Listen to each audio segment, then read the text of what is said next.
the event, and I'm finna show you how many Grand Prairie buses they got on the scene. We're over here at the fairgrounds, and I'm gonna try to do a walkthrough. We got more buses coming in, but I'm gonna do a walkthrough real quick for you.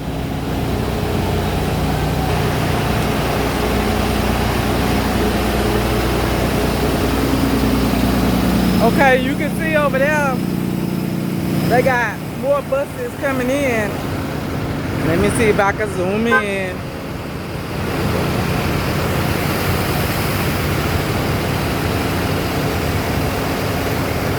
So, out, and then I'm gonna turn around, let you see behind me. So, once again this year, this is all the Grand Prairie. We have buses in the back.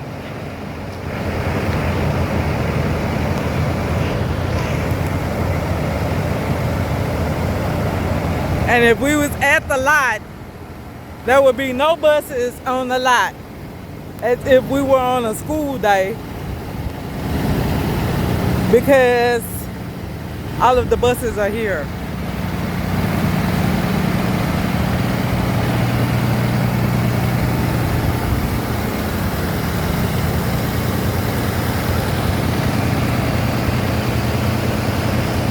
All right.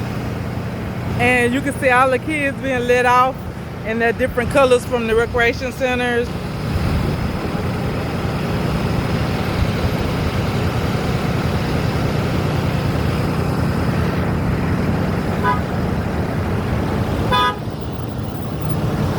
And see, I got a bus driver about to hit me. All right, y'all. I'll be back.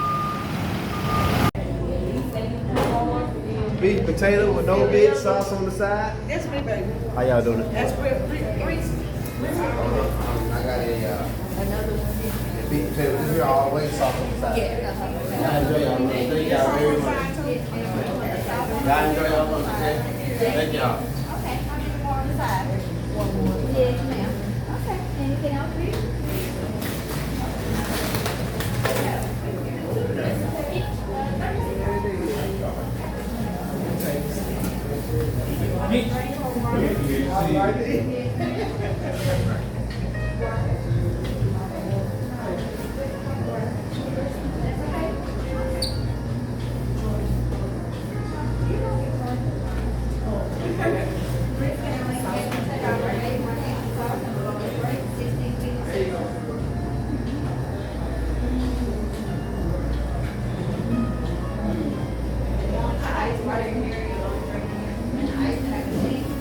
All right. It is called Baby Back Shack in Dallas, Texas.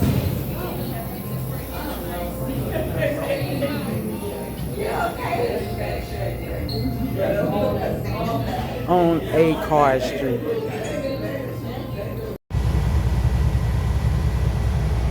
Two meat salad.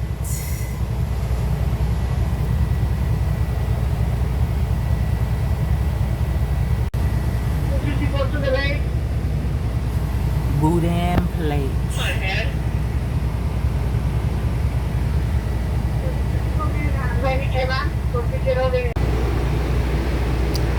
Okay, guys, I had got a chance to grab some lunch with some of my bus mates, and as soon as we got back to the event, they had my group had called for me to pick them up and bring them back. So I have a recreation center,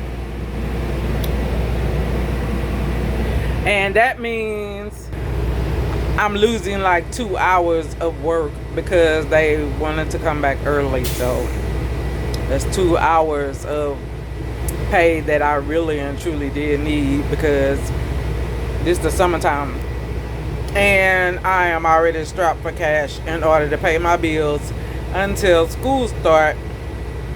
And then I'm still going to have to try to make it all happen and even drive Lyft and do whatever I can on the side in order for 1 full month, because it's going to be 1 full month before we get paid. We won't get paid until September 3rd. Will be the very first big check that we get from working all of August. So this is like a letdown to me, and that's the breaks of being a school bus driver. There's no support for us whatsoever. Even if you have a district where they help you, where they pull money out during the year in order for you to make it during the summertime, you're blessed. This district doesn't do that, and this district makes you sign paperwork saying that you cannot go get unemployment. So many of us go and get regular Whataburger jobs or whatever we can grab. I had one person say that they were going to drive for Kroger's delivering groceries. Whatever is steady to keep you steady for the next 2-3 months while school is out. Well, it's not been that easy for me. I went got hazmat thinking that I would be able to fall back on doing some hazmat work dealing with my Class B's. And a lot of them are requiring tanker. But even with that, they still don't want to hire you because you don't have no experience in the hazmat area. So how do you get the experience if you have to come with experience? And where are the people that are willing to give you that experience? And I'm sure it's going to be for a very low pay for dealing with hazardous material. So in that, the hazmat sticker just sitting there collecting dust. So I guess I'll get the tanker added on, but my mind right now I'm thinking about going ahead and start doing the process for Greyhound bus and go OTR, so that I can travel and make more money than what I'm making for a school bus driver. And there are no breaks with Greyhound because school is out and all that. They have excellent benefits, and then I'll have benefits so far as traveling all over the world because I'll be working for Greyhound. So, I mean, it's a better step than what I'm doing now, because it's very hard trying to stay afloat. Many of the ladies here, even the men that work here at this district, they have husbands and wives and other ways to make it during the summertime. So it doesn't bother them that they're not getting any field trips, they're not making no money during the summertime, because they got something body, or they have something that they can fall back on. When you are single, and I am a single woman that's 56 years old, live by herself, grandchildren are in Houston, my kids are grown, it's just me, and so it's hard. It really is. It's really hard. If you got two, you can make it. You might barely be making it, but you can make it. But one, last year I was homeless. I was homeless for about 2 to 3 weeks, and I slept in my car and went to work every day. And my job did nothing to help me, but what was it, $40 or $60? And what was that gonna help? But I mean, it is what it is, and I have to take care of myself, and I gotta do what I gotta do. And the school district ain't getting it. There's no support for school bus drivers. They don't pay us nothing when school is out, and then we got to take getting cussed out, and children acting a fool and mistreating us, and we say nothing. That's the kind of thing that we have to do, because they're in it for the money. Teachers and everybody else that is in the school district is before the school bus driver. We're treated like nothing. We are looked over. Nobody cares about the school bus driver. They make us park way out in the boondocks where there is nobody's bathroom, nobody's water, nobody's civilization, because we're in a big bus. But they want what came on the big bus. But after that bus is empty, they'll send us far, far away because they don't want to be nowhere around us. So the motor coach is respected more than the school bus is. Motor coach pull up, they get better rank or better everything. They at least have a bathroom on their bus. When they have to use the bathroom, they can go to the bathroom. At least they got comfort on the bus. So thinking about switching over to Greyhound and stop driving for the school district.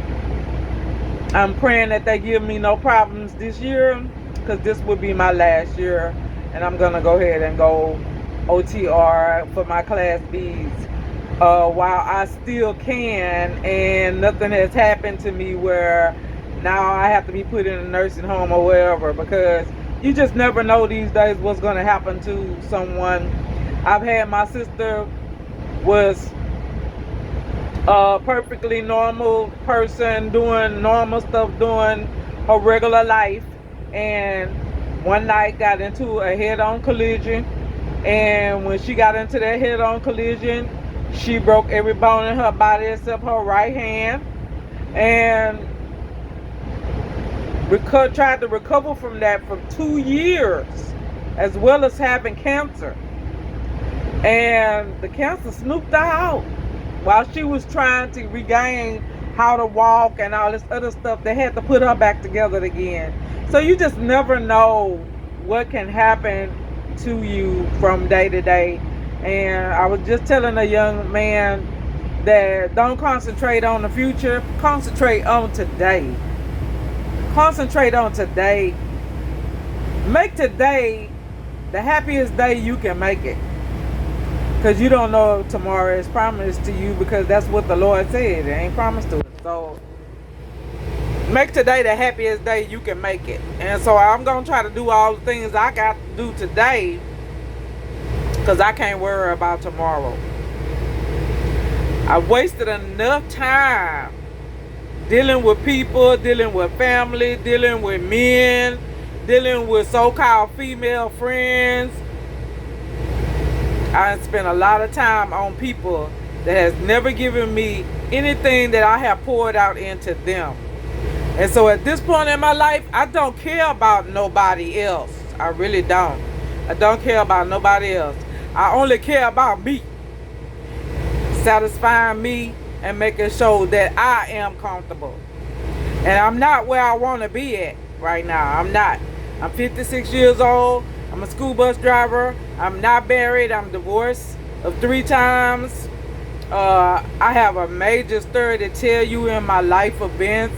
As I'm released to, I will tell you all the things that the reason why I got my channel is in order to tell my story, because nobody would let me tell my story on their platforms. Now I have my own platform. I can tell my story when I feel like it. So I've been through a whole lot, and I don't look like what I've been through. And when I tell you a lot, you're gonna be surprised about some of the stuff that I got to tell you that I've been through. But to let you know that I really and truly think about going ahead and just starting with Greyhound. I mean, OTR sounds good to me. I have another good 4 years before I am 60. And, wait a minute. Yeah, I got 4 years before I'm 60, and I really wanted to see some stuff in the world, and I don't have to see the rest of the world. But it's some spots I would like to definitely hit up, like North Carolina, South Carolina, Virginia, Atlanta, Georgia, Florida, Alabama, Arkansas, Phoenix, Arizona, Kansas, Utah. I like to go to Vegas. You know, I've never been to Vegas before, so going OTR, this could take me places, and I can also have money in my pocket. I won't have to live in a pad split house. See, that's another thing you guys don't know, that I live in a pad split house because last year when I got evicted from out of my apartment, it gave me an eviction history, and the Mexican lady that did it on purpose because she hate black people, and uh, she wanted to make that apartment complex just for her people, Mexicans only. So she was getting rid of all the blacks and anybody else that ain't Mexican out of that apartment complex. God gonna get her. I'm not even worried about her. But she put me all the way to court in order to dismiss the case. But once you put slap an apartment eviction on someone's history, it's there for what, 7 years, 7 years? Well, boom.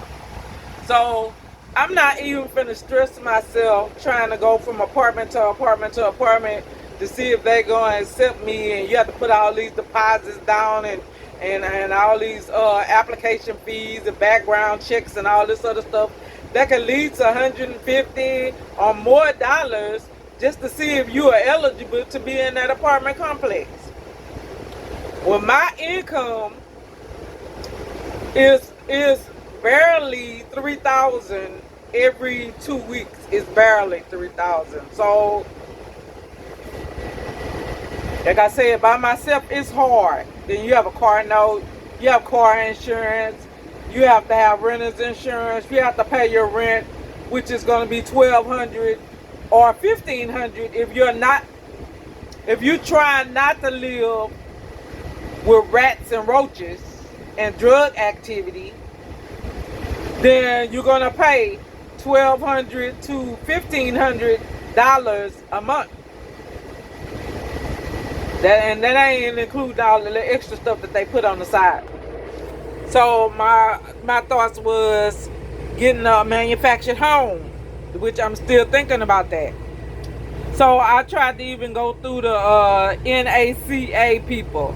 Okay, yeah, the program is set up for people that's low income, and they want to make sure that you don't lose the house that they help you support, bringing down that rent so that you can so take care of the rent every month. You have to have some money saved up, about $10,000 saved up, in order for them to even look at you. Police don't have no $10,000 saved up. Okay, so that's a no-no. So a manufactured home, RV, a little house, or either maybe a duplex or something like that. I mean,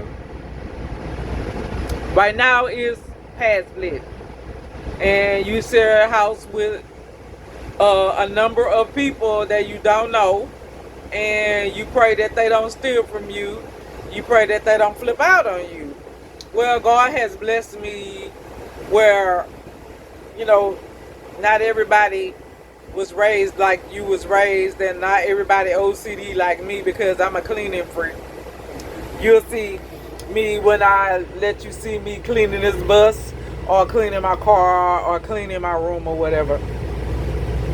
So I'm a very clean person, and they're not as clean as me. Some of the people I know are not as clean as me. So when I got in my first pad split house, it was perfect for me because I had my own bathroom, which had a jacuzzi in it, a shower, a walk-in closet, and a double sink, and plus a big, huge bedroom all to myself. And the only thing I had to share with the rest of the house was a kitchen. When I had my own apartment, I was barely went in the living room. So me having to go sit in the living room wasn't no issue because I worked a lot and just needed somewhere comfortable and somewhere peaceful to go to sleep. Which that house gave me all that until one of the roommates had a raggedy car that was broke down, sitting on the street, and she had nerve enough to get mad at the landlord because the landlord was trying to tell her to move that car before the city tag it. So in her mind, she thinking that the landlord picking on her when in reality, she needed to move her raggedy car that she wasn't driving.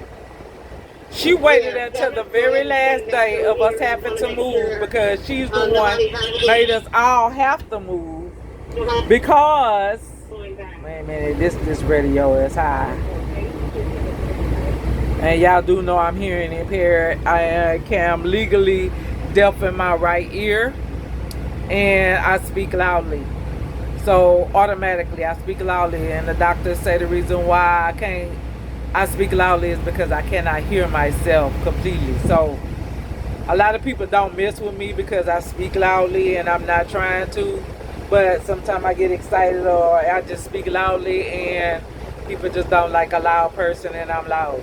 So a lot of people do not like to repeat themselves, and when you talking to me, you're gonna have to repeat yourself. I can read, so I mean, it's other ways to talk to me. Sometimes if it's a noisy background, you can't talk to me, then, you know, I'll bring you, or I'll tell you, I'll get you in an area where I can, or let me see your lips, I read lips. But dealing with the pad split, not everybody is clean like I am. And so when I was in the first house, she waited until the last very day to move that raggedy car before she left like the rest of us had to leave. So we got tagged. Her car got tagged, and she went and told the people that we were renting rooms in that house. A very big, beautiful home that we was living in, and nobody in there that was black was pulling together but wanted to be dominant over the house, and they had people having sex in the house with each other. And then when her in the house beef moved because he hated women and he talked about her like a dog after he had sex with her, she started trying to bring hate in the house, period. It was twisted. The house was twisted. But it didn't matter to me because I had my own room. Right now I have my own room, but I do not have my a bathroom. I have to share my bathroom with, I have 2 other bathrooms that are in the house that I have to share with other people that live in the house. The house is not a dirty house. It's just 2 people. It's not clean, and they don't clean up behind yourself. And me, myself, personally, when I clean up behind myself after I come out the bathroom, because my mama taught me, you clean up behind yourself. But some of these women these days, I ain't taught to do none of that. You know what I'm saying? They just nasty. And little boys leaving his change in the toilet instead of flushing the toilet again before you leave. I mean, just little stuff like that. That's why I prefer to get my own room with my own bathroom that I ain't got to deal with none of that. All I got to do is go and cook my food and have my own refrigerator in my room. That's what I will be working on next. So if I have to stay with pad split, it's going to be a house where I have my own bathroom, where I do not have to share it. And I would love to have a jacuzzi again, because then I can go to get me in the jacuzzi and take me a bath and relax on days that I work hard. And if I work hard, I want to rest easy.